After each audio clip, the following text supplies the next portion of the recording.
지금부터 북한의 비밀 이야기 시작합니다. 1996년 5월 28일 DMZ 근처 북한의 하늘에서 편대 훈련 비행 중 왼쪽 끝에 있던 공군 조종사가 갑자기 조종관을 옆으로 당겼습니다. 편대장이 무전으로 이번기 무슨 짓이야? 돌아와! 라고 외쳤지만 그는 무전기를 끄고 전속력으로 남쪽을 향해 날아갔습니다. 뒤에서 동료 조종사가 그를 격추하려 쫓아왔고 휴전선을 넘는 순간 한국 공군 F-16 두 대가 그의 양옆으로 붙었습니다. 28살의 김일성 훈장을 받은 엘리트 공군 장교, 7살 아들과 4살 딸을 북에 두고 그가 왜 이런 선택을 했을까요? 3년 전 청진 광장에서 목격한 8살 아이의 총살, 친구의 밀고, 그리고 사흘 전 받은 처형 통보가 그를 이 하늘로 내몰았습니다. 지금부터 그 이야기를 들려드리겠습니다. 반갑습니다. 오늘 이야기 궁금하시죠? 듣기 전에 구독, 좋아요 한 번씩 꾹 부탁드려요. 여러분의 응원을 받아 오늘의 사연 시작해보겠습니다. 1993년 여름, 그때만 해도 저는 세상에서 제일 행복한 사람이었습니다. 함경북도 청진 근교 공군기지 새벽 5시면 어김없이 울리는 기상나팔 소리에 눈을 뜨곤 했습니다. 차가운 세면장 물로 얼굴을 씻고 활주로로 향할 때면 멀리 보이는 미그19 전투기가 아침 햇살을 받아 반짝이곤 했죠. 조종석에 앉아 하늘로 솟아오르는 그 순간 구름 위를 나는 동안만큼은 제가 정말 자유로운 사람 같았습니다. 공화국의 하늘을 지키는 전사, 그게 제 자부심이었습니다. 우리 아버지 세대가 6.25 때 총을 들고 땅에서 싸웠다면 저는 하늘에서 조국을 지킨다고 믿었으니까요. 28배 받은 김일성 훈장이 그 증거였습니다. 비행 훈련을 마치고 집에 돌아가면 7살 배기 아들 녀석이 대문 앞에서 기다리고 있곤 했습니다. 아빠, 오늘도 비행기 탔어? 하고 물으면서 제 다리에 매달리던 모습이 지금도 눈에 선합니다. 4살 딸아이는 아빠 비행기 라고만 외치면서 깔깔대고 웃었죠. 교사인 아내가 차려준 소박한 저녁상, 김치찌개에 강냉이밥이 전부였지만 그게 천하의 진미였습니다. 우리 집은 기지 근처 관사였는데 방이 2개나 되는 아파트였습니다. 조종사니까 받을 수 있는 혜택이었죠. 주말이면 아버지 어머니가 청진 시내에서 찾아오시곤 했습니다. 아버지는 제가 조종사가 된 걸 자랑스러워 하셨습니다. 철수야, 아버지는 땅바닥에 총 들고 엎드려 있었는데 너는 하늘을 나는구나. 그렇게 말씀하시면서 소주잔을 기울이시던 아버지 얼굴이 떠오릅니다. 공장 노동자인 형님도 만날 때마다 제 어깨를 두드리며 우리 집안의 자랑이라고 하셨죠. 1993년 가을, 그날은 토요일이었습니다. 비행대대 전체가 청진시 외곽광장으로 동원되었습니다. 사상 교양을 위한 공개 재판이라고 했죠. 이런 행사는 1년에 몇 번씩 있었습니다. 반동분자를 처벌하는 모습을 보여주면서 우리를 단속하는 거였죠. 처음엔 아무 생각 없이 참석했습니다. 그저 의무적으로 가야 하는 행사였으니까요. 그날도 그냥 그런 날 중 하나일 거라고 생각했습니다. 광장에는 수천 명이 모여 있었습니다. 주민들, 군인들, 학생들까지 빼곡하게 들어차 있었죠. 단상 앞에는 여러 명이 무릎 꿇고 앉아 있었습니다. 죄인들이었습니다. 그 중에서 제 눈에 들어온 건 한 어린 아이였습니다. 우리 아들과 비슷한 나이 8살쯤 되어 보이는 남자아이였습니다. 깡마른 몸에 해진 옷을 입고 있었죠. 아이는 고개를 떨구고 있었는데 어깨가 부들부들 떨리는 게 보였습니다. 그 모습을 보는 순간 가슴 한편이 불편해졌습니다. 사회자가 확성기로 외쳤습니다. 이놈은 위대한 수령님의 자두밭에서 설탕을 훔쳐먹은 반혁명 행위를 저질렀다. 제 귀를 의심했습니다. 설탕을 먹었다고요? 그게 무슨 죄입니까? 아이는 배가 고팠을 겁니다.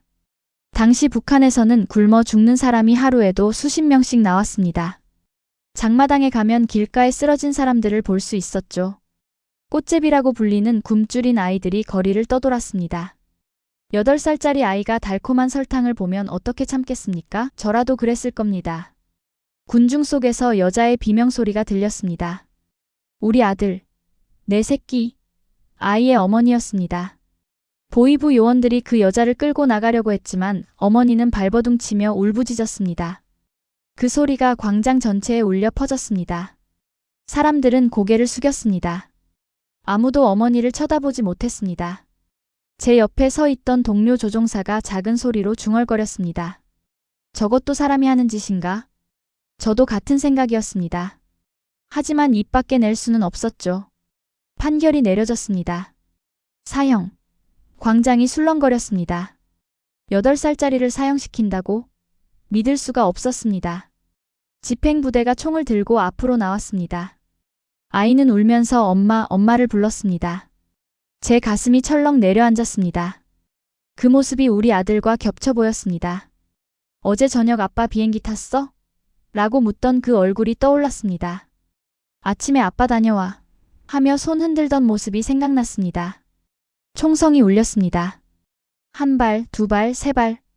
작은 몸이 쓰러졌습니다. 광장은 조용했습니다. 아무도 소리를 내지 못했습니다. 저는 눈을 감았습니다. 하지만 눈을 감아도 그 장면이 지워지지 않았습니다. 아이의 어머니는 기절해서 바닥에 쓰러져 있었습니다. 누군가 그 여자를 끌고 나갔습니다. 저는 그 자리에 서 있을 수가 없었습니다. 다리에 힘이 풀렸습니다. 그날 밤 집에 돌아와서도 잠을 이룰 수가 없었습니다. 아들 녀석이 제 품에 안겨 자고 있었습니다. 저는 아이를 꼭 껴안았습니다. 만약 이 아이가 배가 고파서 설탕을 먹었다면, 만약 우리 아들이 그 자리에 있었다면, 생각만 해도 온몸에 소름이 돋았습니다. 아내가 저녁에 해준 강냉이 밥도 제대로 먹지 못하는 형편인데, 우리 아이들도 언젠가 배고픔을 못 이겨 무슨 짓을 할지 모르는 일 아닙니까? 옆에서 자던 아내가 깼습니다. 여보, 왜 그래요? 무슨 일 있어요? 저는 대답할 수가 없었습니다. 뭐라고 말해야 할까요? 오늘 8살짜리 아이가 설탕 먹었다고 총살당하는 걸 봤다고? 그 말을 어떻게 입 밖에 낼 수 있겠습니까? 아내에게 말하는 순간 우리 가족도 위험해질 수 있었습니다. 북한에서는 벽에도 귀가 있다는 말이 있습니다. 집안에서 한 말도 밖으로 새나갈 수 있다는 뜻이죠. 그날 이후로 뭔가 달라졌습니다. 매일 아침 미그-19에 올라타면서도 내가 지키는 게 뭔가 하는 생각이 들기 시작했습니다. 8살짜리를 총살하는 나라를 제가 하늘에서 지키고 있는 겁니까? 배고픈 아이가 설탕 먹었다고 죽이는 체제를 위해 목숨 걸고 비행하는 겁니까? 하지만 이런 생각을 할 때마다 저는 스스로를 경계했습니다. 이런 생각을 하면 안 돼. 위험해. 그렇게 속으로 되뇌었습니다. 그래도 저는 아무 말도 할 수 없었습니다. 입 밖에 내는 순간 저도 제 가족도 끝장이니까요. 그저 참고 견뎌야 했습니다. 하지만 마음속 깊은 곳에서 작은 균열이 생기기 시작했습니다. 매일 밤 그 아이의 얼굴이 꿈에 나타났습니다. 엄마, 엄마하고 부르는 목소리가 귓가에 맴돌았습니다. 그때는 몰랐습니다. 이 작은 균열이 결국 제 인생 전체를 무너뜨릴 거라는 걸요. 그 사건이 있고 2달쯤 지난 겨울이었습니다. 1993년 12월 청진의 겨울은 영하 20도를 오르내렸습니다. 그날 저녁 같은 비행대대 소속인 박중희가 제 방으로 찾아왔습니다. 박중희는 저와 공군사관학교 동기였습니다. 20회를 함께한 친구였죠. 철수야, 오늘 한잔하자. 박중희가 소주 한 병을 꺼냈습니다. 우리는 작은 상을 사이에 두고 마주 앉았습니다. 술이 한두 잔 들어가자 마음이 풀렸습니다. 형님, 사실은 말이야. 저는 그동안 억눌렀던 이야기를 꺼냈습니다. 2달 전 본 그 광장의 8살짜리 아이 이야기. 형님, 그게 말이 됩니까? 배고픈 아이가 설탕 먹었다고 죽이는 게? 제 목소리가 떨렸습니다. 박중희는 고개를 끄덕이며 들어줬습니다. 우리가 지키는 게 뭡니까? 백성들은 굶어 죽고 아이들은 총살당하고 술 기운에 평소 절대 할 수 없었던 말들이 쏟아져 나왔습니다. 그날 밤 우리는 새벽까지 술을 마셨습니다.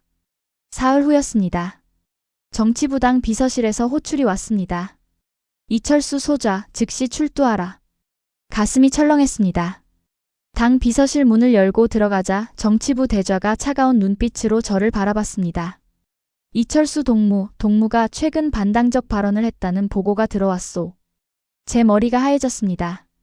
박중희와 술자리에서 한 말들 다 여기 기록되어 있소. 박중희가 다음날 바로 보고한 것이었습니다. 20회 친구가 저를 밀고 한 겁니다. 그날부터 일주일간 사상투쟁이 시작되었습니다. 비행대대 전체가 모인 자리에서 저는 단상 위에 서야 했습니다.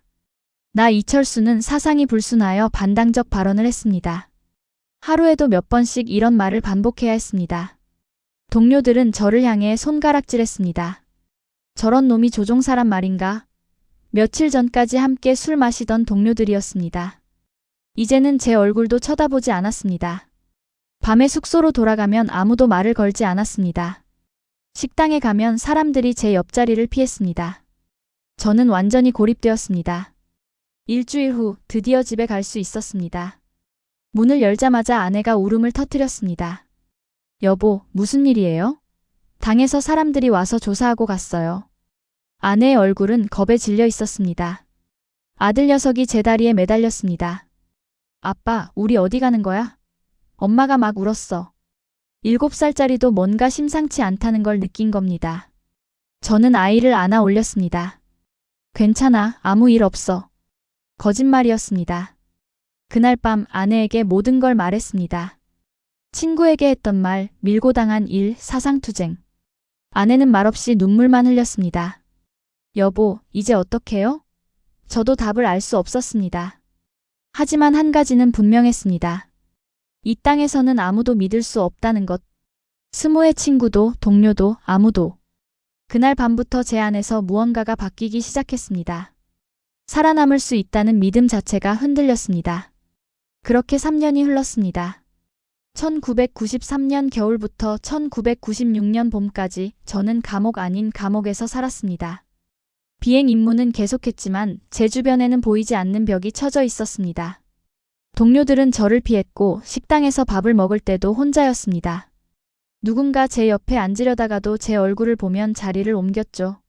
사상범 옆에 앉았다가 같이 의심받을까 봐 두려웠던 겁니다. 비행 훈련을 나갈 때도 달랐습니다. 예전에는 편대 비행을 자주 했는데 이제는 저 혼자만 따로 비행하는 일이 많았습니다. 동료들과 무전으로 대화할 때도 필요한 말만 주고받았습니다. 편대장, 이상 없습니다. 알았다. 그게 전부였습니다. 하늘 위에서도 저는 혼자였습니다. 비행기 조종석이 제일 편한 곳이었습니다. 거기선 아무도 저를 감시하지 않았으니까요. 정치부에서는 정기적으로 저를 불러 조사했습니다. 한 달에 한 번씩 사상 점검이라는 이름으로요. 최근에 누구를 만났는가? 무슨 대화를 나눴는가? 불순한 생각은 없었는가? 같은 질문들이었습니다. 저는 매번 조심스럽게 대답했습니다. 당이 은혜에 감사드리며 살고 있습니다. 비행 임무에만 충실하고 있습니다. 그들의 눈빛을 보면 알 수 있었습니다. 저를 아직도 믿지 않는다는 걸요. 집에 돌아가는 것도 두려웠습니다.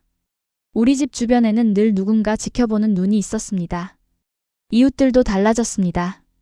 예전에는 서로 집을 오가며 반찬도 나눠 먹고 했는데 이제는 복도에서 마주쳐도 인사만 하고 지나갔습니다.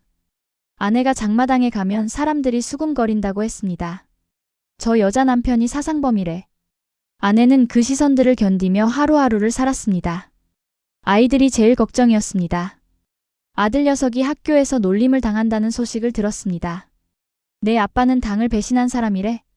10살짜리가 그런 말을 들어야 했습니다. 아들은 집에 와서도 말이 없었습니다. 예전처럼 아빠 비행기 탔어? 라고 묻지 않았습니다. 제 눈을 피하는 것 같았습니다. 그게 제일 가슴 아팠습니다. 제 아들이 저를 부끄러워하는 것 같았으니까요. 딸아이는 아직 어려서 상황을 잘 몰랐습니다. 7살이 된 딸은 여전히 제게 매달리며 아빠 하고 불렀습니다. 그 목소리가 유일한 위안이었습니다. 이 아이만큼은 아직 저를 사랑해준다는 게요. 밤마다 딸을 재우면서 생각했습니다. 이 아이들을 어떻게 키워야 하나? 이 땅에서 이 아이들의 미래는 뭔가? 어머니가 가끔 찾아오셨습니다. 청진 시내에서 버스를 타고 1시간을 오셨죠. 어머니는 제 손을 잡고 눈물을 흘리셨습니다. 철수야, 제발 조심해라. 입 조심해라. 내 한마디에 온 식구가 다 죽는다. 어머니의 손은 나무 껍질처럼 거칠었습니다. 이른이 넘은 나이에 아들 걱정에 밤잠을 설치셨을 겁니다. 어머니 걱정 마세요. 이제 아무 말 안 합니다. 그렇게 말씀드렸지만 어머니 눈에는 여전히 불안이 가득했습니다. 형님도 영향을 받았습니다. 공장에서 승진 대상이었는데 탈락했다고 했습니다. 동생이 사상범이라는 이유였죠. 형님은 한 번도 저를 원망하지 않으셨습니다. 괜찮다. 네가 더 힘들잖아. 그렇게 말씀하셨지만 형수님의 눈빛은 달랐습니다.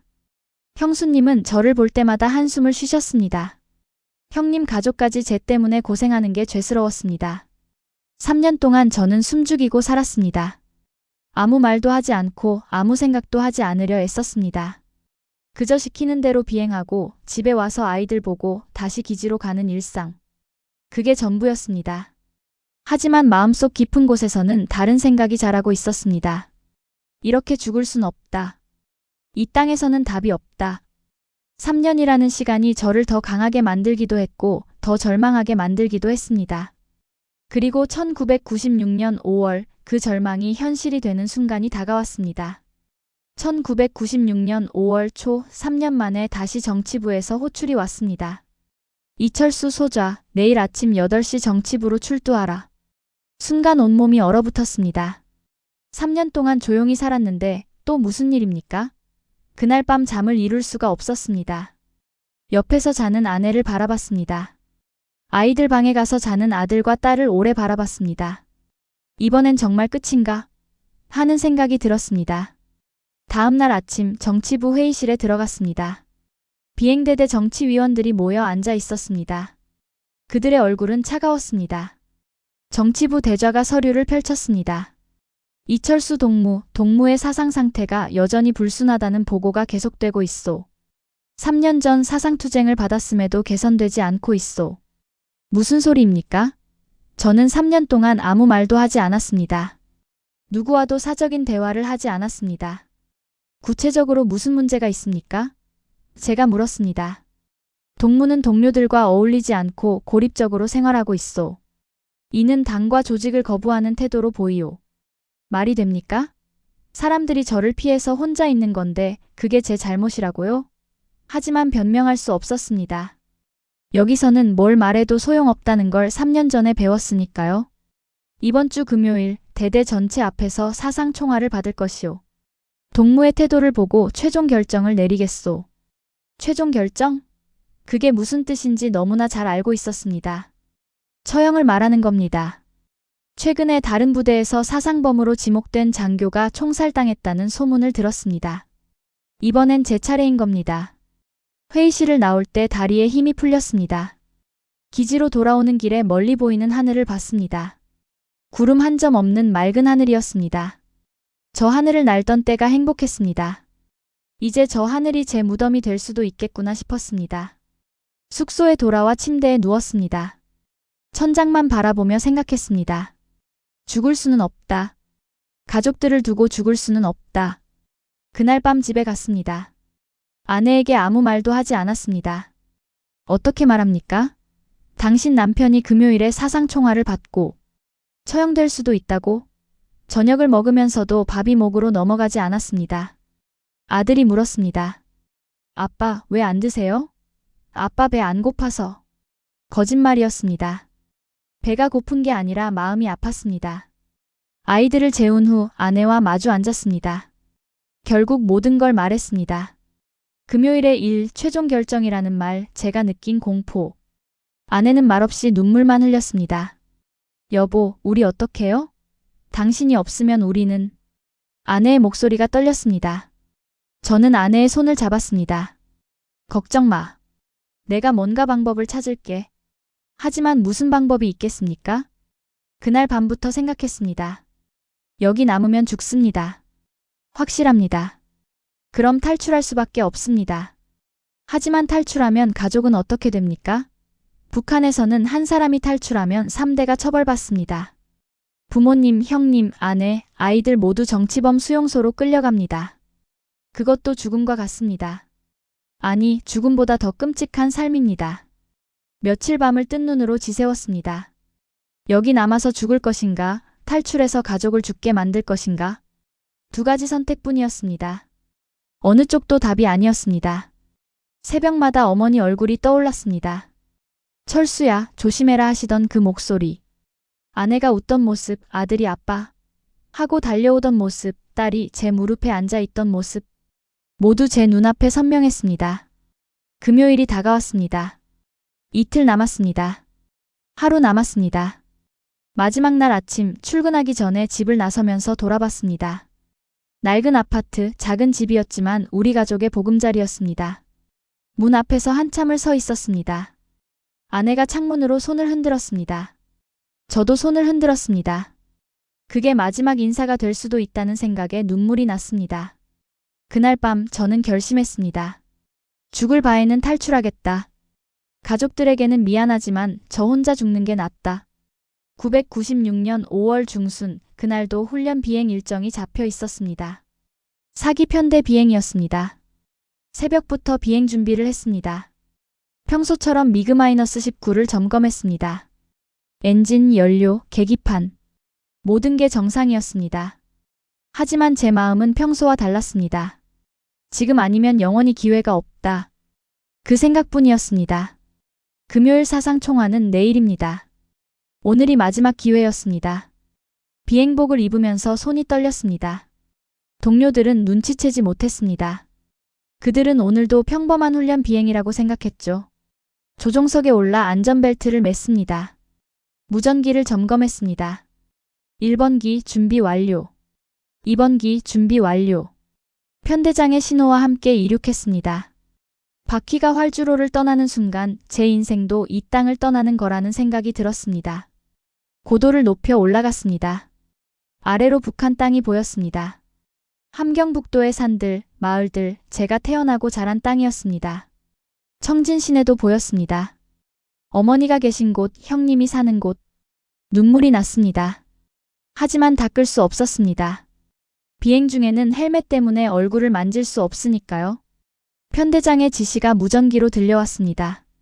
이번 좌선에 고도 유지. 알겠습니다. 저는 대답했습니다. 그 순간이었습니다.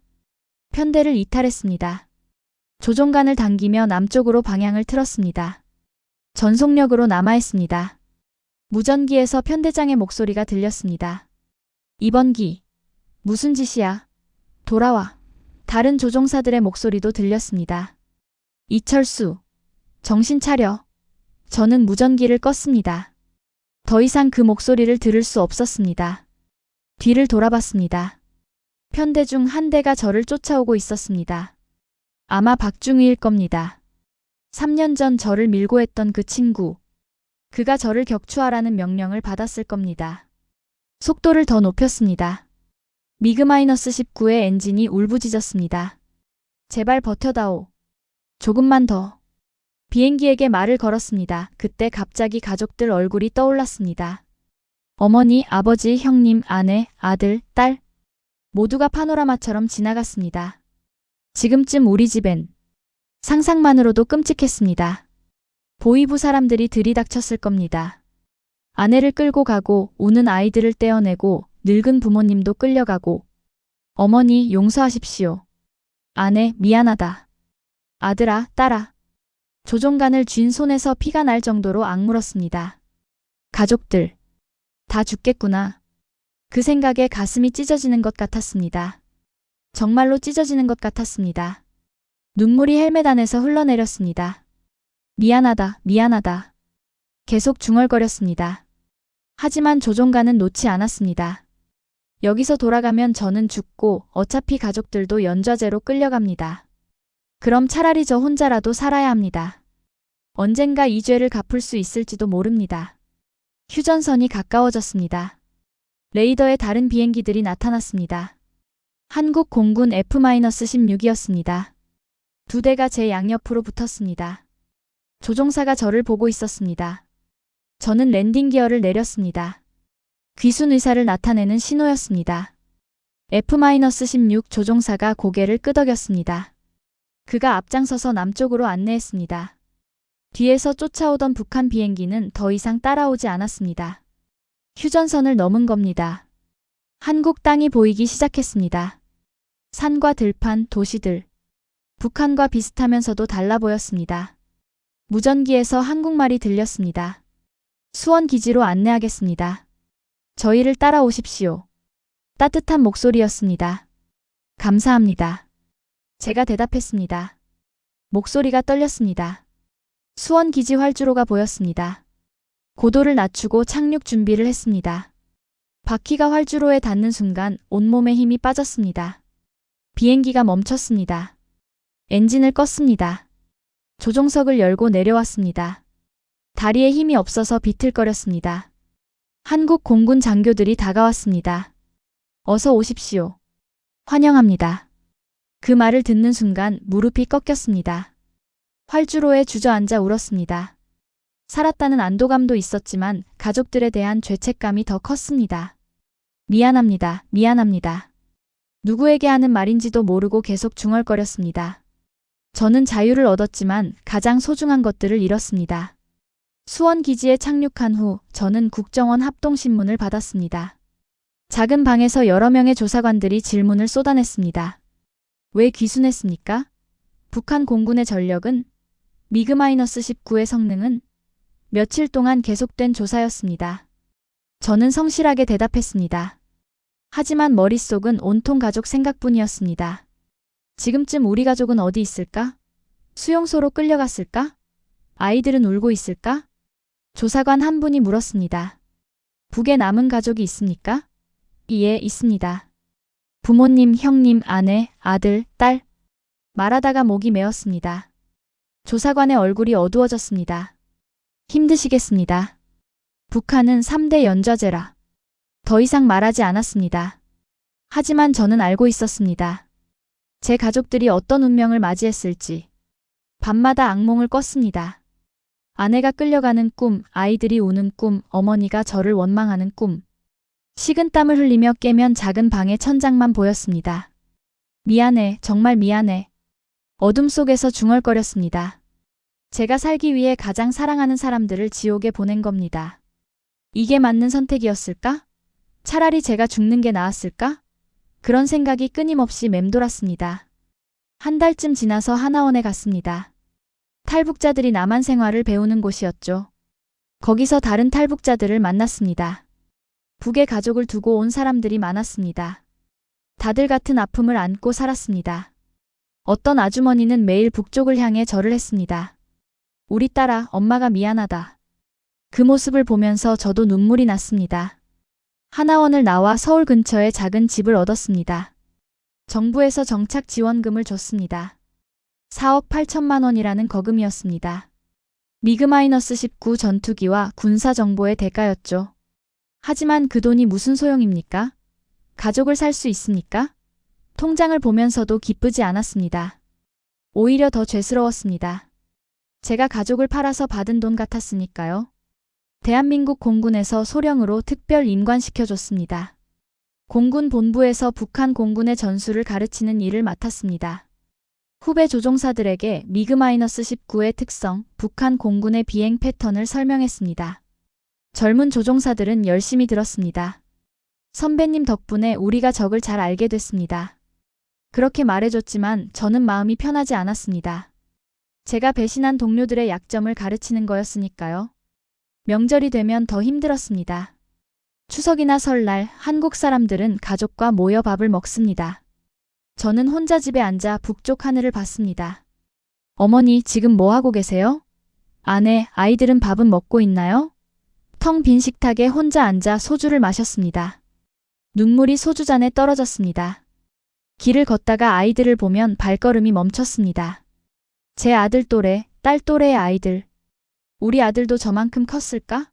딸은 학교에 다니고 있을까? 궁금했습니다. 하지만 알 수 없었습니다. 북에 두고 온 가족의 소식은 들을 길이 없었습니다.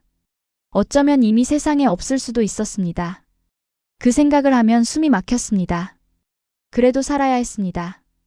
여기서 포기하면 제 선택이 완전히 헛된 것이 되니까요. 제가 목숨 걸고 얻은 자유를 헛되이 할 수는 없었습니다. 가족들이 고통받는데 제가 여기서 무너지면 안 됐습니다. 그래서 매일 아침 일어나 군복을 입고 출근했습니다. 후배들을 가르치고 보고서를 쓰고 임무를 수행했습니다. 어느 날 한국 공군 장교가 물었습니다. 선배님 후회하지 않으세요? 저는 한참을 생각했습니다. 후회하느냐고? 매일 후회합니다. 가족을 두고 온 것, 그들에게 고통을 준 것. 하지만 동시에 후회하지 않습니다. 여기서는 8살 아이가 설탕 먹었다고 총살당하지 않으니까요. 후회하기도 하고 안 하기도 합니다. 하지만 이 선택밖에 없었습니다. 제 대답이었습니다. 그 장교는 고개를 끄덕였습니다. 이해한다는 표정이었습니다. 세월이 흘렀습니다. 1996년 그날부터 지금까지 어느덧 수십 년이 지났습니다. 저는 대한민국 공군 장교로 살았습니다. 북한 공군의 전술을 가르치고 후배들을 양성하고 조국 대한민국을 지키는 일에 헌신했습니다. 처음엔 낯설었던 이 땅이 이제는 제 조국이 되었습니다. 하지만 여전히 밤이면 북쪽을 생각합니다. 그곳에 두고 온 사람들을 잊을 수가 없습니다. 한국에서의 삶은 북한과 완전히 달랐습니다. 처음 편의점에 갔을 때 충격을 받았습니다. 밤 12시가 넘었는데도 가게가 열려 있었습니다. 라면, 빵, 우유, 온갖 음식들이 넘쳐났습니다. 북한에서는 배급소에 쌀이 떨어져서 굶는 사람들이 많았는데 여기는 24시간 언제든 음식을 살 수 있었습니다. 이게 자유구나 싶었습니다. 인터넷도 신기했습니다. 컴퓨터 앞에 앉아서 세계 어디든 정보를 찾을 수 있었습니다. 북한 소식도 찾아봤습니다. 김정일, 김정은으로 이어지는 3대 세습, 여전히 굶주리는 주민들, 공개 처형 소식, 화면을 보면서 울었습니다. 저곳에서 나온 게 맞는 선택이었구나. 하지만 동시에 가슴이 아팠습니다. 제 가족들도 저 땅 어딘가에 있을 텐데.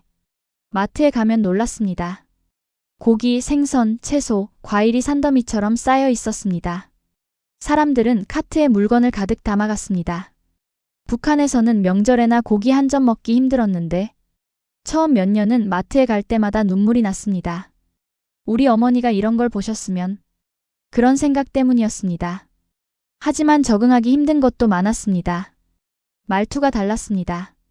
북한에서는 동무라고 불렀는데 여기서는 씨라고 불렀습니다. 억양도 달랐고 사용하는 단어도 달랐습니다. 처음엔 사람들이 제 말투를 듣고 이상하게 쳐다봤습니다. 지금은 많이 익숙해졌지만 가끔 북한식 표현이 튀어나올 때가 있습니다. 음식 맛도 달랐습니다. 같은 김치인데도 남쪽 김치는 달고 맵고 새콤했습니다.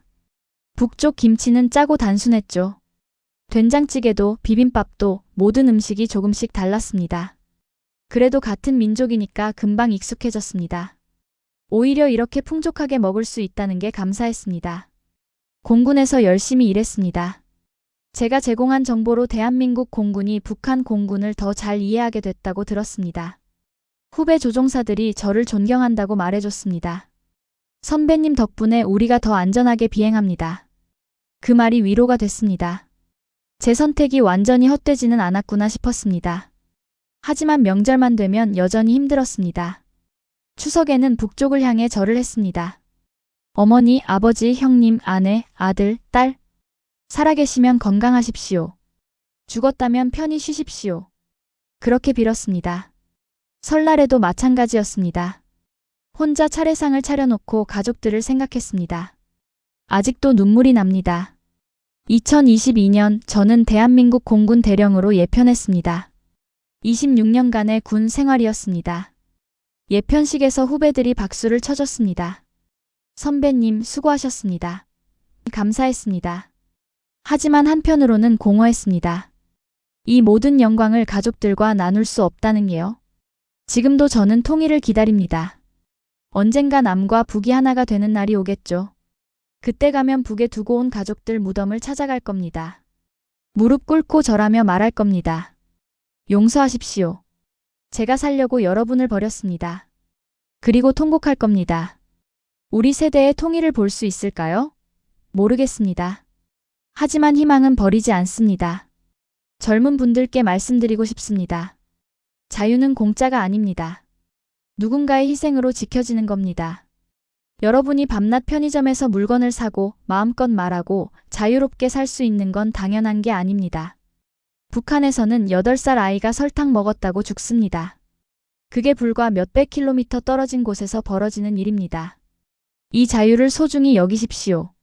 저는 자유를 얻었지만 가족을 잃었습니다. 26년이 지난 지금도 그 아픔은 사라지지 않습니다. 그래도 이 선택을 후회하지 않습니다. 8살 아이가 안전한 나라, 사람들이 굶지 않는 나라, 말하고 싶은 걸 말할 수 있는 나라에 살게 됐으니까요. 통일이 되는 그날까지 저는 기다리겠습니다. 가족들에게 용서를 구할 수 있는 그날을 말입니다.